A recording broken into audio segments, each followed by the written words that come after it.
Pasca erupsi Gunung Semeru, hingga kini ada 645 jiwa warga yang masih menempati 3 lokasi pengungsian.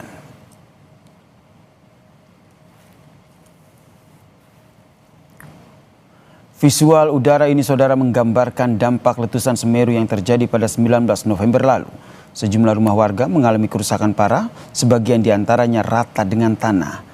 Pesawat tanpa awak yang diterbangkan oleh PVMBG dilakukan tidak hanya untuk memantau dampak kerusakan, namun juga untuk melakukan mitigasi bencana erupsi Semeru.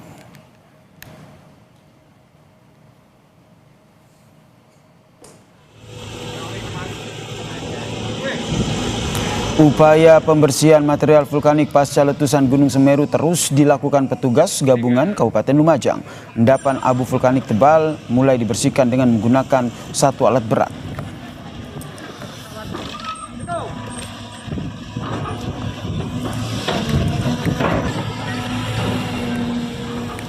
Sigap darurat bencana Polda Jawa Timur diterjunkan untuk membantu evakuasi barang milik pengungsi, saudara. Polisi juga bersiaga dan juga menghimbau warga yang berada di titik wilayah yang dimungkinkan menjadi lintasan awan panas. Evakuasi difokuskan terhadap barang berharga milik pengungsi seperti perhiasan, dokumen penting, barang elektronik hingga perlengkapan rumah.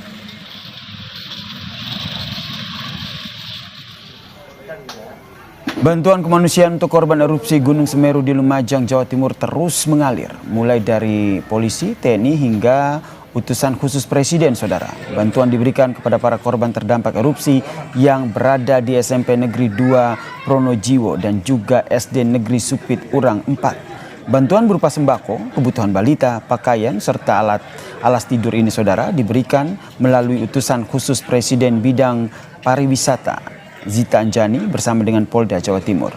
Zita Anjani bilang pihaknya membawa pesan Presiden Prabowo untuk mengecek dan memastikan para korban erupsi Gunung Semeru ditangani dengan baik.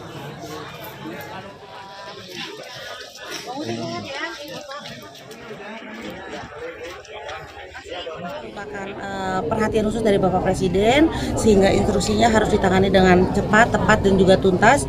Makanya kami hadir di sini memberikan support, bantuan, juga hadir langsung untuk memastikan masyarakat di sini lekas pulih, lekas kembali pasca letusan Gunung Semeru. Lalu seperti apa penanganan pasca erupsi Gunung Semeru, saudara? Sudah bergabung bersama kami di Kompas Petang, Sekretaris Daerah Kabupaten Lumajang, Pak Agus Triyono. Selamat petang, Pak Agus. Selamat petang, Pak Yasir. Tentu Anda dan juga tim gabungan terus berupaya untuk memberikan penanganan terbaik untuk para pengungsi. Yang ingin kami tanyakan, update terbaru penanganan pengungsi saat ini seperti apa? Ya, baik, terima kasih, Mas Yasir. Di hari yang kelima ini kami tetap melakukan penanganan kedaruratan, khususnya adalah penyelamatan warga. Dalam kegiatan penampungan pengungsian, alhamdulillah di hari yang kelima, hari keempat di malam, jumlah pengungsi sudah relatif berkurang karena sebagian rumah yang tidak terdampak berat bisa ditempati. Dan itu memang agak jauh karena terdampak debu saja. Per tadi malam di 2 lokasi pengungsian ada sejumlah 477 jiwa yang mengungsi di 2 tempat, yaitu di SD Supit Urang 04 dan di SMP Negeri 02 Pronojiwo. Kemudian beberapa instansi terkait dan seluruh relawan melaksanakan kegiatan penebalan tanggul yang dimotori oleh BPWS bersama aparat TNI menggunakan kendaraan berat guna mengantisipasi apabila terjadi lahar dingin yang turun dari lereng Semeru. Limpasan air lahar ini dikhawatirkan membahayakan di pemukiman sekitar apabila tanggul tidak diperkuat. Tentu perkuatan tanggul ini membutuhkan waktu yang relatif cukup lama, tidak hanya dalam 1-2 hari, tapi kami berharap dalam proses penguatan tanggul ini mudah-mudahan cuaca di Kabupaten Lumajang, khususnya di lereng Semeru, kondusif. Kemudian berkaitan dengan kegiatan yang lain masih terus diupayakan, jajaran TNI, Polri, relawan, ASN, semua tokoh masyarakat dan para pemuda aktif membantu masyarakat untuk mengevakuasi barang-barang yang mungkin masih bisa diselamatkan dan digunakan dari rumah yang kemarin terdampak. Baik Pak Agus, Dilakukan berarti pembersihan, ya. saya konfirmasi lagi, berarti dari 645 pengungsi saat ini menjadi 477 pengungsi ya. Berarti sisanya Ya, sudah per kembali tadi ke rumah pagi, mereka dan per masih tadi ada di pagi dua itu lokasi sudah ini ya. 87. Di dua lokasi, betul. Betul, kondisi mereka saat ini seperti apa? Apa yang mereka butuhkan?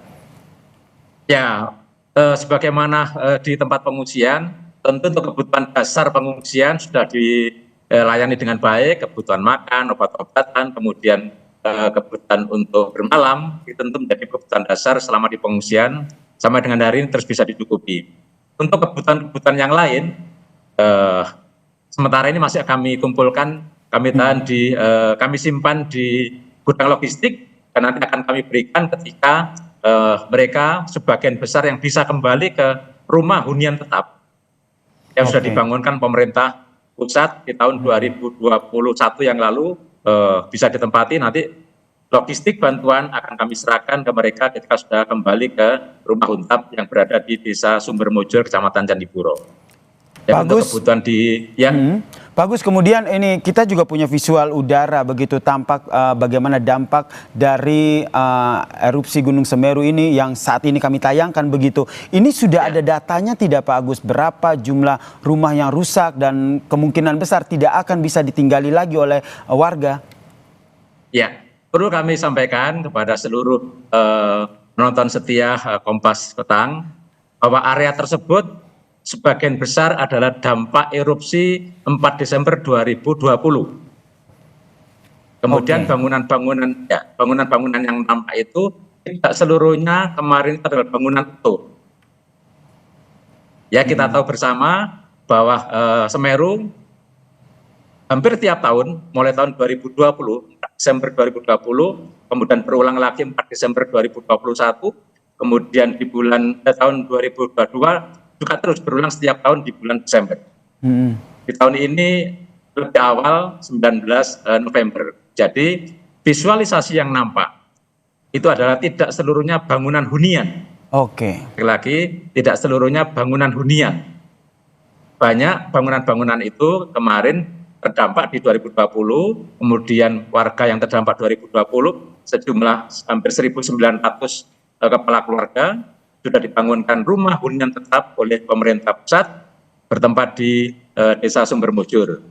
Nah, kemarin begitu hunian tetap tahun 2021 tidak ditempati, sebagian warga masih bisa berkebun, bekerja di ladang yang di lokasi yang sekarang terjadi erupsi ini. Jadi rumah-rumah itu adalah rumah-rumah yang bukan hunian, tapi segera berteduh ketika mereka bekerja di ladang. Baik, berarti memang warga yang terdampak ini sebenarnya sudah memiliki atau sudah dialokasikan untuk tinggal di rumah hunian tetap ya yang sudah disediakan ya Pak Agus ya? Betul ya, sebagian besar ya mereka adalah penghuni hunian tetap. Sebagian kecil yang 2020 dan sampai dengan 2024 kemarin ya tidak terdampak erupsi Semeru. Di catatan kami ada 22 kepala keluarga, 22 rumah yang benar-benar baru terdampak di erupsi yang 19 November kemarin. Baik, Pak Agus, tadi ada penguatan tanggul. Ini tentu jangka pendek begitu, tapi untuk jangka panjangnya sendiri harapan dari pemerintah kabupaten sendiri seperti apa sehingga ketika ada banjir lahar dingin atau lahar hujan ini tidak terdampak parah begitu kepada warga? Ya, tentu ini membutuhkan effort yang besar ya, yang luar biasa, karena endapan material kiriman erupsi 4 Desember 2020 yang lalu itu belum tersentuh. Ya, belum tersentuh. Kemudian setiap tahun ada aliran-aliran lahar tambahan material lagi. Per 19 kemarin itu kondisi aliran lahar itu sudah sejajar dengan tanggul. Tanggul Sumbersari atau kalau warga sekitar mengenalnya dengan Tanggul Soeharto. Karena dibangun dulu pada zaman Orde Baru, zaman Presiden Soeharto. Masyarakat mengenal Tanggul Soeharto. Kondisi aliran lahar Curah Koboan itu sekarang sudah setara dengan tanggul. Artinya memang butuh effort yang luar biasa untuk melakukan penguatan tanggul dan peninggian tanggul yang ada. Kemudian pengambilan material yang berada di aliran Curah Koboan atau semua aliran lahar dari puncak Semeru ke aliran-aliran di bawahnya. Oke, dan ini Demikian, sudah Mas Daniel. dilakukan dan juga sudah direkomendasikan ya kepada pemerintahan pusat, sehingga memang ini juga turun tangan untuk membantu perluasan, penguatan dan juga peninggian tanggul ini ya. Betul, melalui Kementerian PU, unit yang ada di bawah yaitu BPWS. Baik, terima kasih Pak Agus, Sekretaris ataupun Sekda dari Kabupaten Lumajang telah bergabung bersama kami di Kompas Petang. Kami berharap semua pengungsi di sana sehat selalu ya Pak Agus. Amin, amin. Terima kasih. Mohon doanya upaya yang kami lakukan bisa segera selesai sehingga tidak ada perpanjangan tanggap darurat sehingga kehidupan bisa normal kembali. Baik, terima kasih Pak Agus.